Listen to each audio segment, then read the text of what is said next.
Hey, ever notice how starting something feels impossible and finishing it feels even less likely? Um, so somehow, we didn't just start this podcast. We are actually shipping like 8, 10 episodes. Like we've actually done a thing.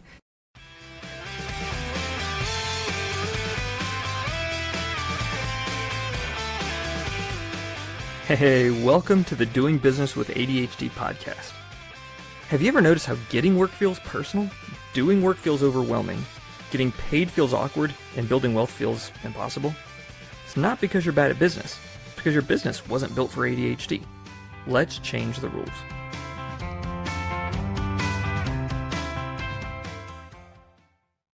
We're not doctors. We're not therapists. We're certified in other stuff, and we're just living this. And we wanted to open conversations and do stuff more public. Be examples. Be what we wanted to be. What we needed when we were launching. So we want to thank everybody for going on this journey with us. So, real fast, Caleb. Yeah, we're getting to the real show now because chasing rabbits and stuff. Okay. Oh, yeah. So, what? Why don't you back up and tell us just a little bit? Like, did you, when we first started talking about this, did you think that we would actually do it? Yes and no. I'd say definitely yes. My wife's really good at pointing out areas where I tend to deceive myself often, and this would probably be one of them. Of like, oh man, we're going to do this podcast. It's going to be so cool, and like this guy Jake, he's awesome, and we're going to do this. It's going to like, oh yeah, yeah, that's awesome, and I feel like that's how it always starts for me, and I think it's going to be great. Um, I guess you could say I'm a little bit surprised that we finally did it. But at the same time, like I always had this sense of inevitability about it. Like it's conflicting for me. I always like over assume the future in a good Yeah, way, and then I'm happy when that happens. that's awesome. Yeah, I'm kind of the same. My wife is a good sounding board where it's kind of like it's not real till it's real. And we have a phrase. I think it might have been my grandpa who said it first. I don't really remember, but just something we say in our family, and it's hooked on hope. And I Mm, feel like a lot of people with ADHD we're hooked on hope. It's like there's a hope of something, and we love that idea and love the dopamine and everything that floods in. But there is a lot of work between hope and real, and we usually don't quite make it. But the hoping is great. We have this very strange optimism and it's like, yeah, I understand there's risk, but the dream, oh, like yeah, we just chase after it. Um, but yeah, I'm definitely with you. Where it was like, I had my doubts, not necessarily in you or the podcast or what we were doing, but I had doubts in whether I would show up, if that makes sense. Like, am I actually going to finish this? And I've always, I mean, for years and years, wanted to do a podcast. People have told me, hey, yeah, I should do that. That'd be good. Like, I'd listen to your podcast. I'm like, great. But I also knew that I was always going to let people down. mm, I wasn't going to do it. Like, there's just, in the back of my mind, I was like, yeah, that's neat. And as long as I don't start it, then I haven't failed. And that's been a thing. I was like, I'm not going to start one because if I don't start it, then I didn't fail. I just didn't start it. And then when we started talking, you're like, let's do this. And I was like, oh, I don't know. But the co-working, kind of body doubling, like we get on the call, we're batching it, we're doing it the way we've changed the rules, and we're mm. doing it our way. And it's been a blast. So if you're listening in, I'm rambling a little bit. And what has happened is we're taking this episode, and we're going to kind of pause a little bit, step back, and say, we did a thing. Um, we changed the rules on launching a podcast and recording a podcast. And we looked at it and said, well, what does it take to start a podcast? And realized that most podcasts don't pass 8 to 10 episodes. And we said, well, I don't know if you remember this, Caleb, like we were starting out, and it's like, what we decided was that most people don't hit that finish line. Well, we decided that's going to be our starting line. Mm-hmm. Like, we'll batch, we'll get that stuff ready, and then once we get into the rhythm, we'll be excited. And it's like, once it becomes the messy middle, that's actually the starting line for us. Dude, as soon as Um, you said that, I was like, yes, this is like that ADHD strong-willedness of like, if this thing's gonna get done, it's either gonna be all or nothing, and it's not gonna be nothing. We need to go all. So, so it's kind of that idea where it's like, okay, well, if getting to the starting line was having so many episodes banked, like we have our launch and then we have others with a bank going, then we don't have that stress on ourselves. We have met expectations, and we're actually running ahead of the curve. And when you're running ahead of the curve, it feels like playing. when you're running behind the curve, it's all that stress, which we're also good at, unless everything crumbles. So anyway, all right. So I got some more questions for you, Caleb, because I was thinking about this kind of journaling a little bit, Okay. and we just want to pull back the curtains and just kind of talk through this and let everybody know what we were up against. So, what do you think almost stopped us from even starting? From even starting. And for everybody listening, I have not shared these with Caleb. I'm just putting them. Oh, I'm totally on the spot. Yeah. Yeah, man. From even starting, I feel like I had to start my business first. Like, we had the idea of it, and you were just kind of waiting patiently for me to like actually start my business and like quit my job and go out on my own. You say waiting patiently. I would say it was more like I was in orbit where I forgot and came back and forgot and came back. Yeah, same thing to the outside, yeah, and that's exactly how it feels like to just be in orbit. Like, oh yeah, yeah, that's right. Oh, I forgot. Oh, I remember that now. Yeah. Yeah, yeah. I just remembered. Well, one of my kids told me earlier today. Oh, your like Aunt so and so and Uncle so and so are coming to stay this weekend. I'm like, oh, they are. That's awesome. And my wife was there. She's like, you've known this for like, oh yeah. Well, it's like you just get to be surprised pleasantly all over again. So yeah, like Yeah.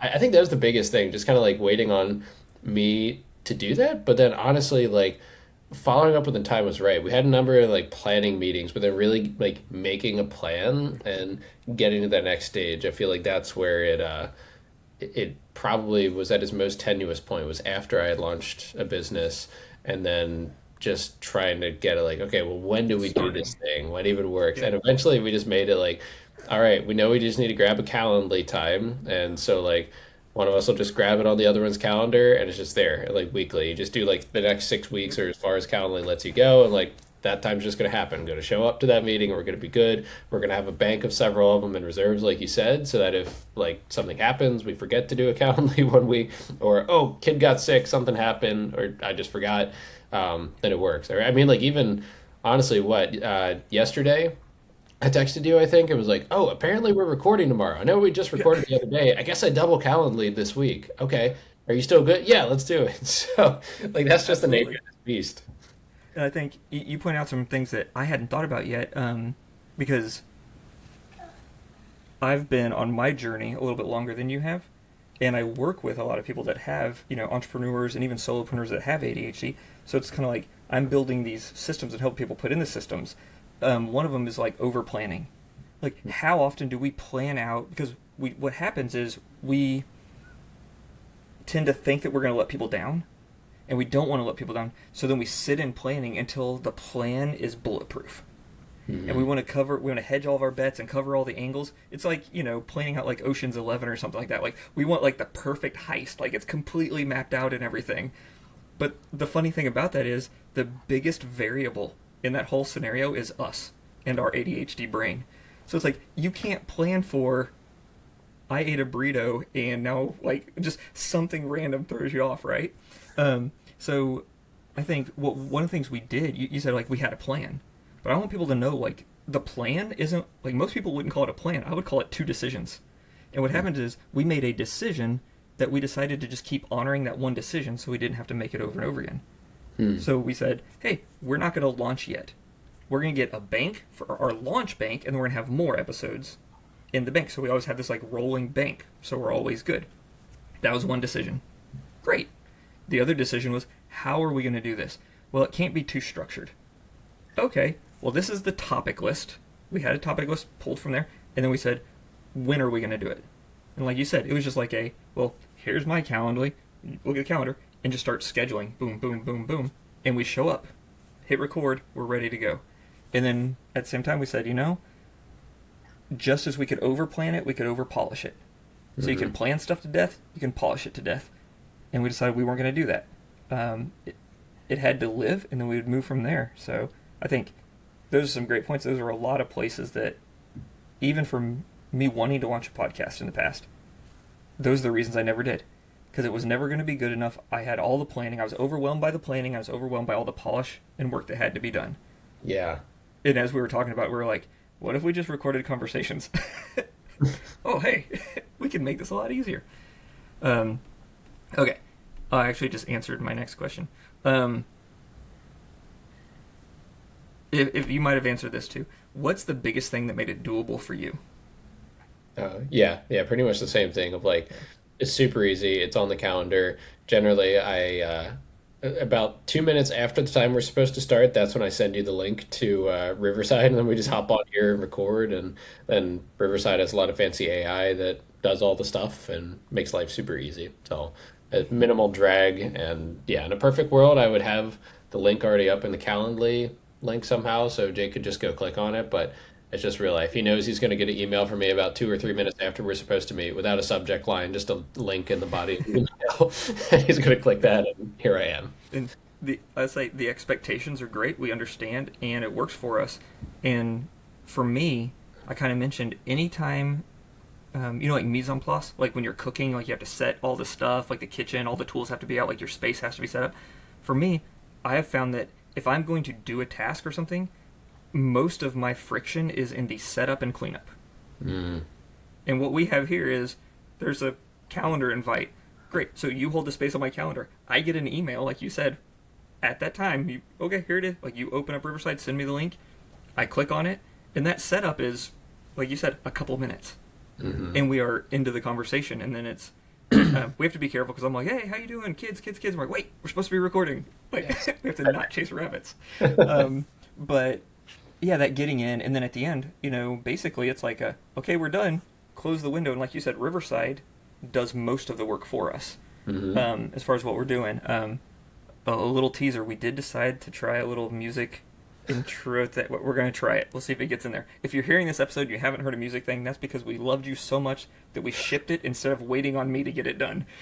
If you hear the music, know that we loved you enough to put the music in. If you've been hearing it for So 6 weeks, then it's probably a lot more of the latter one. yeah, it makes a lot more sense to you right now what we're doing, what we're talking about. So, okay.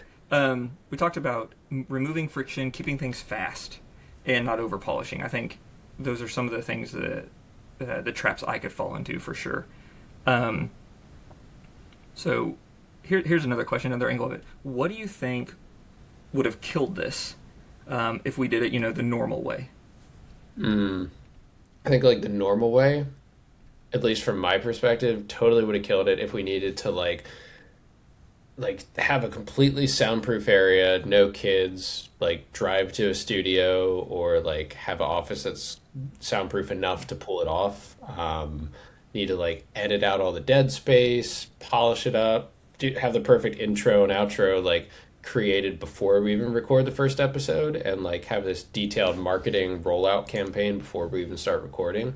All of that setting the table would have just made it so that we never actually got to do the eating here, right? Like we're eating from the pot on the stove here, and that's okay. People are just over for the feast, and they're just Yeah, enjoying it. that's awesome. Yeah, I completely agree. Um, all the stuff you listed out, like you listed it out, and I like saw myself, like I realized like I'm shorter now than I was when you started talking. Like Yeah. it felt you listed it, it felt like I felt the weight, and I was like, man, that's all work. Like that's all the work that we don't want to do, and we try not to do. And what we did is we simplified. We did just enough of that stuff to where it feels like play. And I was explaining to somebody the other day. I tried to launch a podcast years ago. Was not even anything worth launching. But me and one of my buddies had talked about launching a podcast, and he said, "What's different about this time that you actually started recording with the guy?" And I said, "We didn't really plan. You remember when you were a little kid and you were like, you just got home from school or whatever, and then somebody would like ring the doorbell, and it's like your friend came over, and now you start playing. Like you Mm. didn't have a big plan, you didn't have to figure all that kind of stuff out." I was like, "That's kind of how we're approaching this. We know that when Caleb gets home from school, he's going to ring my doorbell, and we're going to jump in." And it's like, that's our format. And he was like, that seems utterly chaotic. And I'm like, to you, but it's utterly productive and comfortable for us. Yeah. And he was just like, okay. But it makes sense for us. Like it Yeah. just works.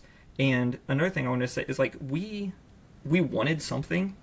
That's that idea of that starting line, finish line. We wanted something enough to start. Hmm. I think a lot of times we don't stop and pause enough to actually want something. We have this vague vision, or that whole, the hope in the future. We have this vague vision that we like the idea of, but if you sit with it long enough to want a detail, if you want something out there, and really it was like, I thought, this is the podcast that I would have wanted 5, 10 years ago. Just two guys that were going, well, I'm bloodied and bruised, and this is how I made it through. And I'm like, yes, tell me, how does this work? Yes. So, okay. Yeah, I think had we made it that difficult, we never would have shipped. I think you're right. Neither Yeah. one of us would have. We would have found reasons to not be on the calls. And then, so I say this a lot, especially to like when we have ADHD. A lot of times we have to ship it ugly, just don't ship it broke. Mm-hmm. And the idea is you can get progressively better. If you will ship something, then you can iterate and get better. And we've talked about that on the podcast, for the podcast. But if you never ship it, then it won't get better, and nobody ever knows. And it's like, I don't know if you remember this, Caleb. I'm going to jump chasing this story. When we very first started, I was a little bit hesitant, be like, okay, is this the right time? I don't know. And you just basically said, now's the time. And I was like, all right. And when we got off the call, I actually thought about my grandma and growing up. It was like, when my grandma sent me letters on my birthday, whatever, like, I know, because she tells me that she thought about me, she prays for me, I know that she loves me and she takes time for me. Like, I know that, just as a principle. But when I get that letter, or when I got that birthday card from her, like, the fact that she actually took an action to let me know that I was thinking, and it was like, okay, if we want something for other people, if we want the message to be out there, if we want people to know, like, hey, business with ADHD is messy, and that's fine. Like, messy is our setting. It looks like chaos to other people. Mm-hmm. We function there, you know? That is our natural habitat. We can calm it a little bit. But I realize if we don't put the words out there, if we don't put episodes out there, that's like if my grandma, like, I don't know, like, how sad would it be if at the end of the day when my grandma passes away or whatever, we go through all of her stuff and she has a box of birthday cards for me that I never got. Yeah. And that's the visual that went through my mind. You're like, now's the time. And I'm like, all right, cool. And it might have sloppy handwriting, and I might spell somebody's name wrong or whatever. Like, or there was one time we got a big laugh out of it. My grandma actually mailed it to our next door neighbor. The address was 2 digit, you know, or sorry, the person across the street. The address was 1 digit off. So it went to the other house, and I got it. I was like, oh, my grandma sent a birthday card here, like, for 8 years, and then all of a sudden it's the wrong address. Like, that's funny, right? Yeah. That's ADHD. But you know what? Yeah. Then I got to have a really cool conversation with the guy across the street and tell him about how much my grandma loves me. Like, how cool is that? Wow. um, Yeah, I think that's so huge, and like that's just kind of at the heart of what we do here. Like, we genuinely, I don't know, through our work, it's not that we woke up one day and we're like, oh man, what's the most profitable niche in our industries we could go after? It's people with ADHD, right? Like, for yeah, your that's not. coaching world, for my financial, like if I wanted that, I would just be working with retiring or retired boomers all day long and just maintenance mode, super easy money managing. And they've got these big fat 401ks. They just need help investing. Like, that's easy street, right?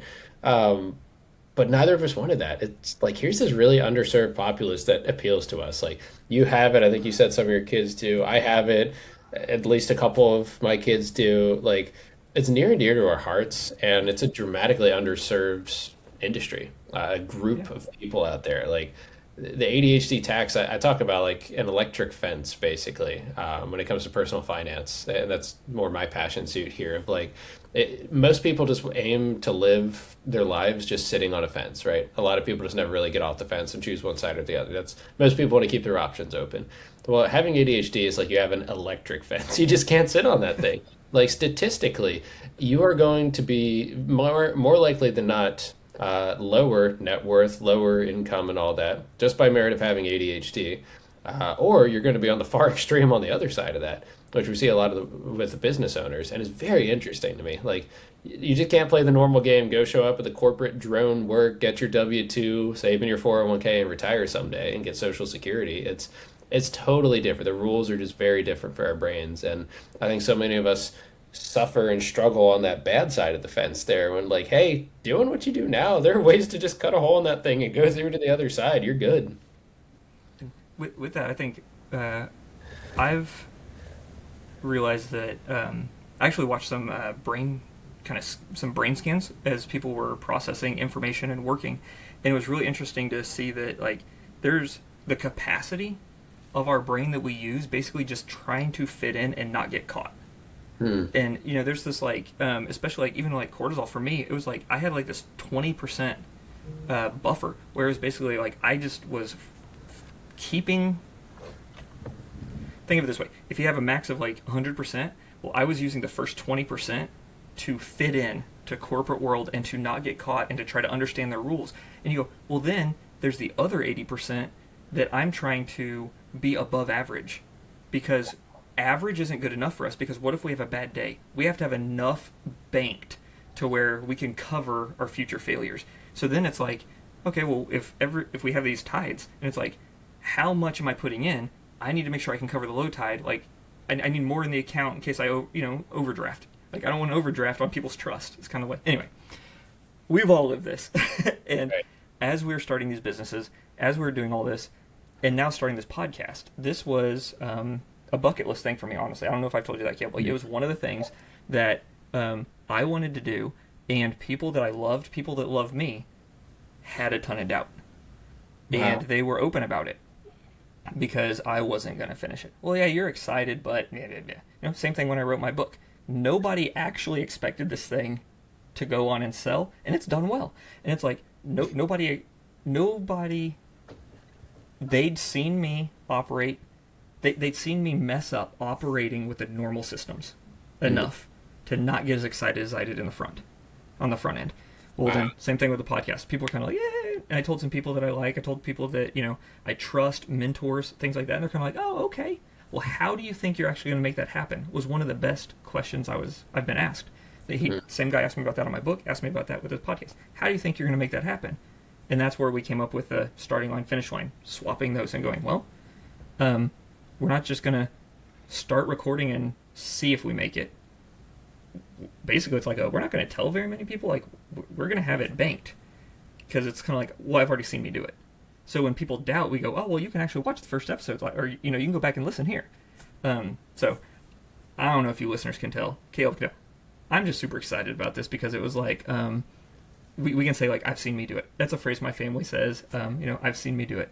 I got it from my good friend Blake Bettinger. If you want to look him up, that's who I learned it from. Give him a shout out. But it's really proving to ourselves we can do hard things. And I love doing that in front of my kids. Mm-hmm. Because if I keep trying to do hard things, when things get hard for them, they're going to see it. They'll keep going. And same thing with other entrepreneurs and other people with ADHD. It is hard to fit the system. It's hard to follow the rules. So just figure out which rules to change. That's what we did. That's what we want everybody to do. Let's see. Yeah, you brought up a good point there. I just want to comment on briefly of like building in secret. I never used to be that way. I always was more like build out in public, build it loud. And I find like the RSU, or sorry, that's a restricted stock unit. The RSD, the rejection sensitivity dysphoria that you feel from, oh man, I have these grandiose ideas, blah blah blah. Like I don't know, like when Hamilton jumps up on the stage in the Broadway one, and he's like talking to all of his friends, like Marquis de Lafayette and John Lawrence and all those guys, and they're like, oh, okay, You're nuts. like. Yeah. Yeah, you're crazy. Like, what are you like? I always think of that. Like, that's totally what would happen. That really hit me hard before, but I think I learned it when I read Booker T. Washington's autobiography. He's a guy who founded the Tuskegee School down south. I should remember the state, Alabama, maybe. But he was like, always build whatever you're building in quiet, and that way the critics can't get you. Because obviously there are a lot of people not a fan of what he was trying to build with the recently emancipated slaves. And really interesting, as I've done that more, so like I didn't even tell my wife I was writing the book, frankly. Like when I wrote my book, there were probably a couple months that went by, and then one day she saw some email that I sent to like some totally anonymous email on my side. It was like, what's this? Like, oh, you found my manuscript. She's like, you're what? I'm writing a book. Ooh. Yeah. Yeah, it just You and I totally. had Yeah. And you and I had talked a little bit in that process when you were writing the book. And I think one thing you pointed out is like everybody right now is like build in public, because it builds your following, it builds all that kind of stuff. but it also builds that resistance, that rejection that we expect everyone to reject us, or how crushing it is when there are crickets, Yeah. when nobody cares. That is because it's like if I say, "Hey, I'm doing this," and I tell, I don't know, cool diesel engine. So it's like I'm like, "Hey, what am I doing?" I send an email to people and nobody replies. Well, that's hundreds of people that have just rejected me. That's how my brain Yeah. processes it. Like, no reaction is rejection in my brain. So, that idea of building in public is I understand the psychology of how that works and the marketing of letting people know and all that. But at the same time, like you pointed out, that is very vulnerable and hard for us. And you said building in quiet, you know? But I would also say, like, we didn't build this in isolation. We had Mm-mm. a partner, so there was that co-working or body doubling, where it's like we hop on a call, and this is really funny. I am horrible at dishes, doing dishes. I do not see them. Like there's time blindness. I have dish blindness. I Yeah. will walk through the kitchen and not see dirty dishes. I do not like face blindness, dirty dish blindness, all of it. I don't see the dirty dishes. But when my wife, I don't know how many years ago, like, she did this for years before she told me, in the evening, if I'm talking to her, she will stand up and walk into the kitchen, and I will follow her, and then I will start cleaning the kitchen. Like while we were talking, it's like I will start cleaning the kitchen. But just getting myself there and starting is my brain just. It's almost like that code to initiate like doing dishes and cleaning the kitchen isn't there. But if somebody walks into the kitchen with me, I start doing it. So I Interesting. think, like you said, building quietly or building in private can ward off that rejection sensitivity, but at the same time, don't do it alone. If you Hmm. can find somebody to run with you to do something, I mean, even like, oh, I just forgot their name, but like C.S. Lewis and Tolkien and all those guys, like they got together, bounced their ideas off of each other, and wrote their books in a pub. Like that's fine. um, have people with you that will encourage you to move forward, or a group of friends, or some people that check in on you. Not harsh accountability, just that like nudging and guardrails. We're just Yeah. like somebody's nudging. If somebody's excited about where you're going and they ask about, hey, how's that going? That lands completely differently than, did you write 37 pages this week? Right. Like, we're not being judged or measuring up to something. Somebody's actually coming like wind behind us and blowing in the sails and saying, hey, that's exciting. I'm excited. Are we still moving toward this? Find that. And it's actually, I have found that to be a lot easier in our community with ADHD, neurodivergence. Like, we understand and we tend to not be harsh accountability. We like to nudge people forward. Um, oh man, I'm so excited about this. So, anyway, um, so I'm going to just talk to the listeners real quick. And I want to ask, like, what is your version of this? What is your version of the podcast? What is the thing in your brain that maybe you'll do, maybe not? What is the big thing that you have doubters? Because I will say the number one driver for me at when I first started talking about this was when the first person said, like, you won't do that. And I was like, watch me. Like, I wanted to prove that one person wrong. And they don't even matter. I don't even talk to that person anymore. I just mentioned it to him. And but that got me. I was like, I can prove that person that doubt wrong. So this is what I want to say. What is it? What is your project? What is something that you've started, you've half started, or you've, in my case, like you've even avoided? Maybe it's a podcast. Maybe it's a book. Maybe it's a product that you want to offer. Maybe it's changing and saying, I want to do the shift the way that you work to make it a little bit odd. Like, I know one person I was talking to the other day, and their big shift in their business is they don't work in isolation. They actually get on calls or in person with their clients, and they do all of the work in a kind of like study hall workshop session because it serves their clients better and they're more likely to get the work done. So they change their model. But that was really risky because nobody else in their industry does it that way. So what is, if you're listening along, what is your thing? What is the thing that is maybe too big to start or too big to do alone? Lean into it. Okay, so do you have anything else you want to add, Caleb, before I do the weird thing at the end? Yeah, just real briefly, I would encourage anybody listening to this, like Dan Sullivan's Who Not How framework, which, sidebar here, Dan is like 1000% ADHD. He's talked about it before. He's like the archetype, like the whole strategic coach movement. I mean, he and his wife have like house cleaners come and do all their cleaning. He said in some book, he's like, oh, we're just total slobs all the time. So we have people come clean our house. Like, this is a man who's clearly aware of his ADHD. And he talks about that with the idea of like, it's not just okay, well, how am I going to get that motivation? If you're listening to this and you have that big thing in your mind that you need to do, and you're like, oh, I heard something back in the 2000s or the 90s that was like, you just need to eat the frog, you just need to do the hard thing. Well, like, forget about that. Think who you're going to do it with, not how you're going to do it. It's awesome. Oh, you disappeared. Um, that's great. Oh, That who you're going to do it with, like, that was huge. I think in this setting, it was uh, hmm. really cool as well. And the other thing is, I want to say for the listeners, like, Caleb and I have actually never met in person. Like, That's true. it has all been like Zoom calls, phone calls, texting. Like, we knew a couple of overlaps in LinkedIn, and just we connected on LinkedIn, and then from there have built a relationship. And it's been really really fun, and I'm looking forward to the day that we're like in the same picture, not in Brady Bunch boxes. Um, Yeah. I forget, did we talk about Baltimore, the ADHD conference in like December or something? so yeah, so there's a couple we've talked about. There's one up there. There's one in Austin, Texas. Like there are a few things around, and I'm looking, going, okay, where do we make our like circles overlap? And it's gonna happen. And who knows? Maybe we'll do like a live, unedited on a phone video recording as a podcast. That'd be I'm awesome. now chasing lots of ideation rabbits because I am excited. All right, so I'm gonna shift gears now. I've actually learned this idea of like toasts, big moments in time, especially with ADHD. We don't pause and celebrate. That is the whole point of this episode. Is we're pausing and celebrating doing something big, and we want you guys to do something big. We want you to take a risk.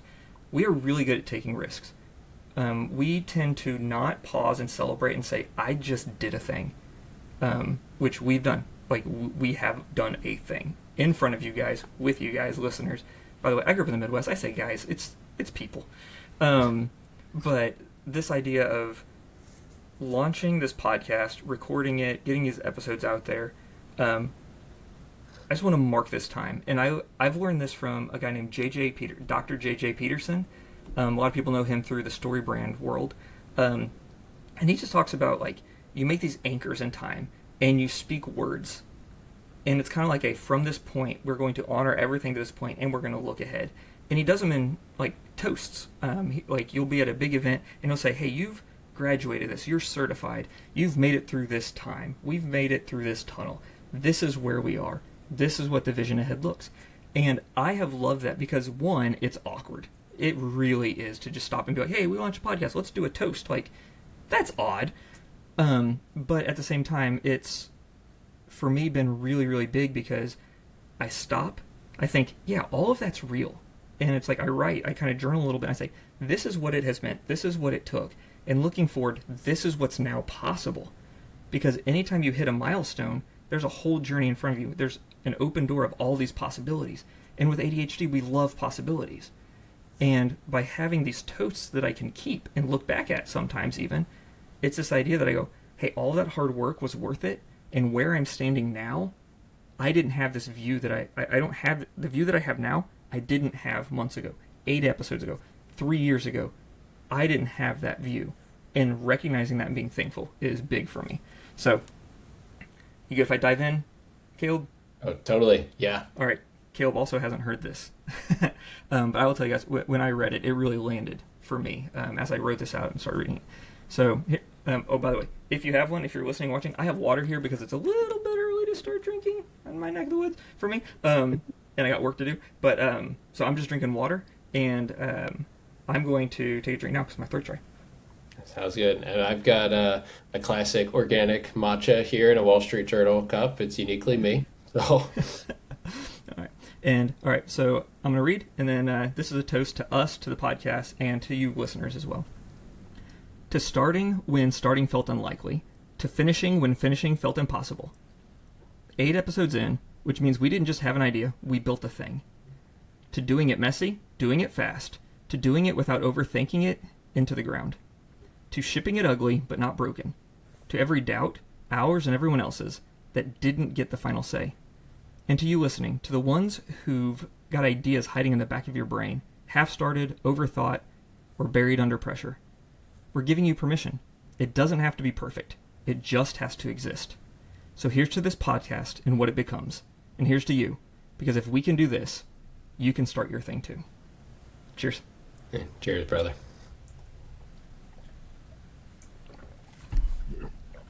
So That's awesome. that's all I've got, Caleb. Do you have anything sign off other than I don't think there's much I can't say after that. Just it's amazing. Like, you go through life and you feel like the deck is just stacked against you. Like, you're a neurodivergent person in a world built by and for neurotypical people. And yeah, I don't know. The fact that we can get a podcast going this long already, and who's to say what it's going to become in the future? It's deeply exciting. Regardless, like, this content gets out there, it's going to help somebody. It's going to help somebody. well, thank you very much, Caleb, for pushing me, getting us started, running with me, doing the weird thing, doing it messy, not being critical or laughing too hard when I misread stuff. I really appreciate it, Caleb. Like, it has meant the world to me to just get this off the ground. And the fact that people are going to be listening to this, it boggles my mind. But I am just so thankful for you, Caleb, and for listeners. Thank you for giving us your time, and join us on the journey. Let's make this world a little bit more fun. Amen to that. Thanks, Jake. Thanks, listeners. Yeah, I couldn't be any more grateful. I'm super, super happy to be doing this thing with you, man. All right. Well, hey, everybody. Sign off the way we normally do. It's your business. Let's change the rules.